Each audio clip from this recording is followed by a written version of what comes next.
El despliegue de militares estadounidenses frente a costas venezolanas para combatir los narcocarteles de la dictadura venezolana tiene ahora un componente, digamos, internacional un poco más amplio.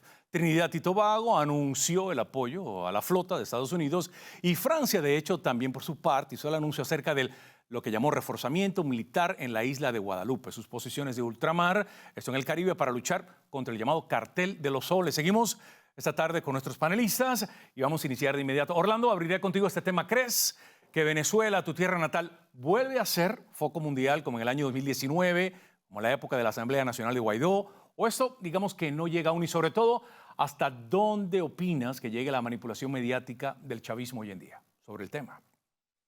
Bueno, sí, hay mucha expectativa y mucha atención por lo que pueda pasar en Venezuela. Creo que es claro que esto se ha vuelto enormemente relevante, no solamente para la audiencia en general, sino en Estados Unidos, ¿no? Estamos viendo constantemente influencers, sobre todo gente del mundo MAGA, incluso fantaseando, ¿no? Alegremente con la posibilidad de que Nicolás Maduro acabe, ¿no? Y esto sea por parte de Donald Trump. Incluso veíamos algo tan pintoresco como a Alex Jones, ¿no? Probablemente el influencer MAGA más aislacionista que pueda haber, diciendo que le encantaría la opción. Y eso quiere decir que efectivamente hay consenso en torno a el régimen de Nicolás Maduro. Y eso es muy bueno porque, por ejemplo, no habría la controversia que ha habido en el caso como el de Irán o el caso como incluso Ucrania o Israel. Y esto es tan fácil porque todo el mundo identifica el problema que significa Nicolás Maduro. Nicolás Maduro no solamente es un problema para los venezolanos, sino que es un problema regional y particularmente para Estados Unidos. El narcotráfico afecta terriblemente a Estados Unidos y Nicolás Maduro es uno de los principales factores de desestabilización del narco en el mundo. Desde Venezuela estaría saliendo, según reportes, el 30% de la droga que se consume en el mundo. Esto evidentemente es muy grave. Ahora, ¿hasta dónde va a llegar Estados Unidos? Es prematuro para saberlo. Hay reportes de un mega despliegue, un despliegue que podría trascender lo que pudiera ser intercepciones o neutralización de rutas del narcotráfico, pero ¿hasta dónde va a llegar? Eso solamente lo sabe Donald Trump.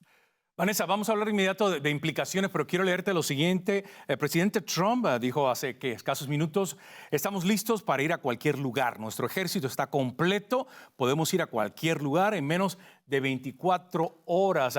Básicamente lo que decíamos, ¿qué implicaciones le traería al mandatario un nuevo, digamos, fracaso frente a Venezuela si Maduro no se va, por supuesto? Bueno, yo creo que hasta ahora lo que ha dicho Estados Unidos es bastante prudente en el sentido de que como que está generando el ambiente, pero tampoco es que haya dicho vamos a sacar a Maduro, ¿no? En ese caso, pues si las operaciones se limitan a cuestiones específicas de cargamentos de narcotráfico, yo no creo que sea precisamente decir que el presidente Trump vaya a quedar mal o algo así. Yo creo que hasta ahora lo que está haciendo es generando, lo que yo veo es que está generando un clima de presión para ver si ocurre algo, digamos, espontáneamente desde adentro. O bueno, espontáneamente en el sentido de que no es que, no creo yo que hasta ahora pues vayamos a ver a tropas americanas en suelo venezolano. Creo que simplemente se está generando ese clima de presión. Sin embargo, lo que dijo el presidente, muy en línea con eso, con generar el clima de presión y decir las opciones están sobre la mesa, que es más o menos lo que está haciendo, es una completa realidad. Y todos sabemos que Estados Unidos tiene toda la fuerza para llegar rápido a Venezuela y para en muy poco tiempo terminar con la tiranía de Maduro si es que lo quisiera. Entonces, está diciendo toda la verdad del presidente Trump y creo que es otro, digamos, otro insumo más para este clima de intentar presionar. Ahora, señor Silvio, precisamente sobre ese tema, lo que comentaba Vanessa, ¿cuál sería la implicación? ¿Cuáles serían quizás recursos intermedios, no necesariamente que tuviera que ver con el Palacio de Miraflores, sino con el tema del narcotráfico por parte del Cartel de los Soles? Y el punto es que tienes una comunidad internacional, tienes una comunidad venezolana desperdigada por el mundo entero. Tenemos cubanos en el mundo entero, tenemos nicaragüenses en el mundo entero, esperando que algo definitivo suceda en contra de personas que básicamente son administradores de tiranías durante décadas y no sucede.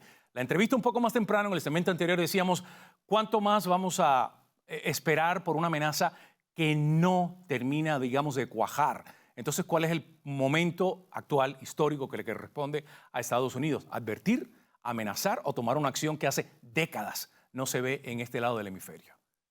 Pues yo diría que serían las tres cosas. Digo, yo siento que si va a haber acción militar, Enrique, yo creo que va a ser más contra los carteles en áreas internacionales. Por ejemplo, los aviones o buques de carteles. Yo no veo, francamente, tropas americanas en Caracas. Yo no veo eso. Okay. Por la simple razón de que puede ser muy contraproductivo estar teniendo batallas en las calles de Caracas. Entonces yo no veo eso.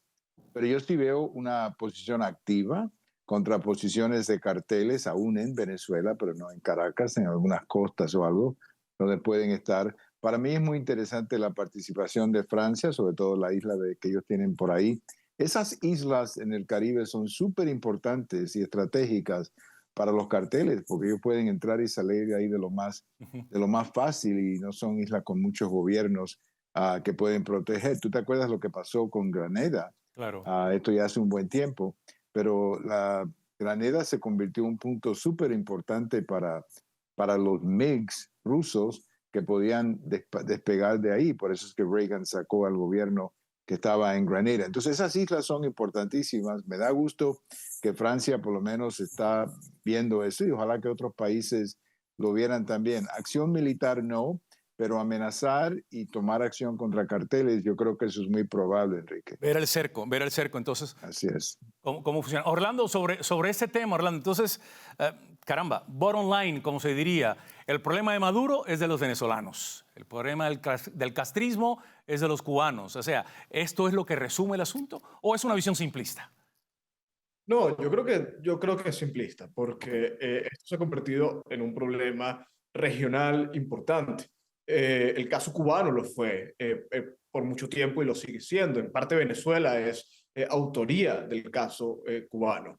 El régimen cubano fue un factor de desestabilización activo, hoy quizá un poco más pasivo, pero en parte porque tiene a Venezuela, que funciona como especie de proxy, que no solamente el caso del narcotráfico obviamente es el más sensible y es el que tiene implicaciones más palpables desde el punto de vista social, ¿no? En cuanto a crimen organizado, pérdida por gente que consume, etcétera. Pero también tenemos que recordar que el régimen de Nicolás Maduro ha sido un factor de desestabilizador político en varios países de la región. Ha financiado directamente grupos de extrema izquierda para subvertir el orden en países como Chile, Colombia, Argentina, etcétera. Entonces sí es un problema regional que tiene que ser atendido. Hay muchísimas causas judiciales en Estados Unidos por culpa del régimen de Nicolás Maduro.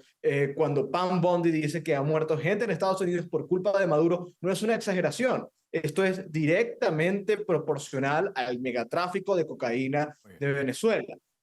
Ahí le tienes que añadir el hecho de que Venezuela se ha convertido en un enclave de Irán, de que Irán tiene las puertas abiertas de América gracias a Venezuela, y eso está a pocos kilómetros de Miami. El caso de la presencia rusa, presencia china, es un factor de desestabilización fundamental que vuelve la causa de los venezolanos una causa continental. La presencia china, efectivamente, como dice Orlando, que ese es otro elemento ahora que está creciendo y magnificándose desde tu país natal. Bueno, digamos que hablemos ahora de otro tema, un cuarto tema. Republicanos y demócratas han intensificado sus luchas, esto para dibujar nuevos mapas de distritos congresionales en estados ciertamente importantes.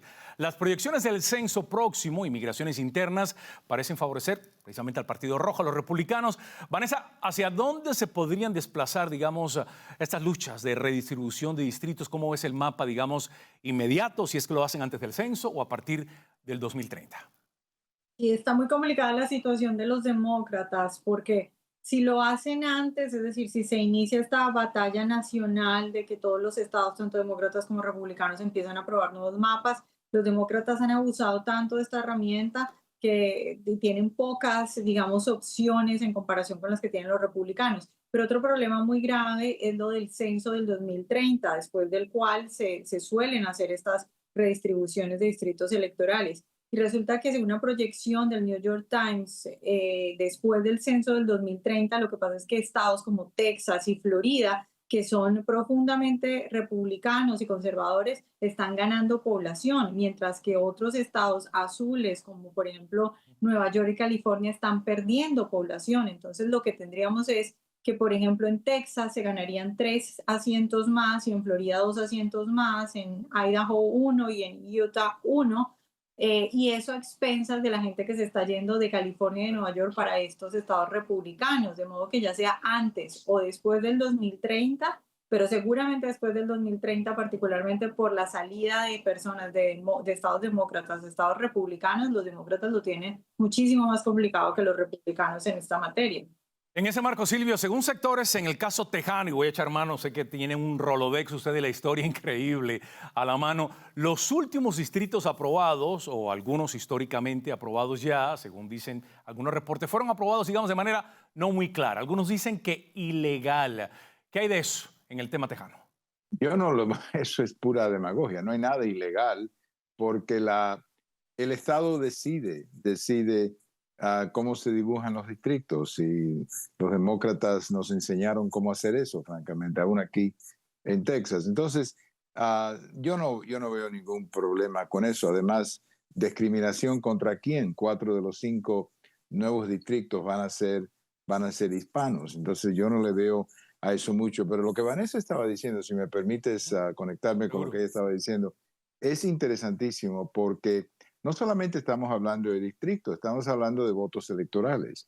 Y si, por ejemplo, en las elecciones de 2032, que es cuando esto sería factible, tú estás en los 312, por ejemplo, votos electorales que Trump ganó estas elecciones, ahora serían como 330 para el candidato republicano, asumiendo que los estados voten igual, que probablemente así sea. Entonces, cada día, como que los chances de una Cámara de Representantes demócrata se hacen más y más difíciles, y cuando California tenga que hacer su nuevo census en 2030 y hacer nuevos distritos, ellos van a perder muchísimos distritos, como dijo Vanessa. Entonces, como que el viento está a favor de los republicanos en este tema, pero digo, la realidad es que si tú ves el mapa de Illinois, eso es todo lo que tú necesitas entender sobre cómo los demócratas han manipulado esto conocido como gerrymandering, que hablando de historia,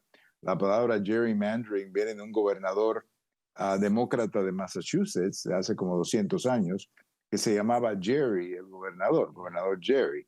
Entonces él aprobó un distrito, y uno de los distritos se parecía a un salamander, y un periodista muy, muy inteligente creó la palabra gerrymandering. Y de ahí viene la palabra, así que es una palabra de un pececito que se parecía al distrito a un pececito. Es igual que el de Illinois, que se parece a un gusano, una botella de tequila. Si tú miras el mapa de Illinois, hay un gusano como que en el medio del mapa, que ahí es donde metieron a todos los republicanos. Sí, algunos son muy caprichosamente diseñados, y uno, por supuesto, en ambos partidos le pone a pensar uno muchísimas cosas. Orlando, ¿debe un nuevo censo, más del tema de redistribuciones, dejar por fuera una propuesta que había lanzado ya hace unos días el presidente Trump, por fuera a personas indocumentadas? Un censo que ciertamente sirve para materia de votos en cuanto a redistribución, pero también quizás para analizar presupuestos a futuro, educación y tal. ¿Es un tema sensitivo no contar a todos los que en un país de una u otra manera le van a costar al erario público? No, yo no sé cuál es la polémica. Yo creo que es fundamental que una nación sepa cuántas personas son ciudadanos exactamente.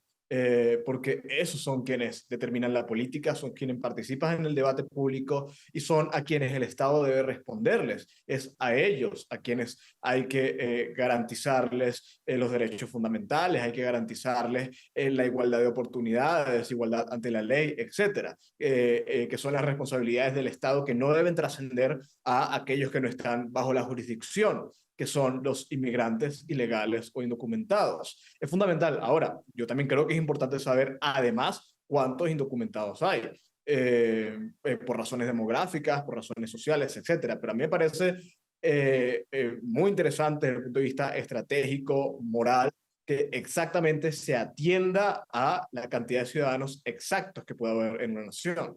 De manera prioritaria, por supuesto. Que incluso incluyera las dos categorías. Señor Silvio, ¿va a agregar algo usted? No, algo bien rápido. Yo estoy completamente de acuerdo aquí con Orlando. Debe haber 2 conteos, el de todas las personas y el de los ciudadanos que están aquí o residentes legales, y de ahí se debe basar el Congreso. Muy bien. Es de ahí de donde se debe hacer el Congreso. Vanessa, ¿de acuerdo con la propuesta doble de un censo?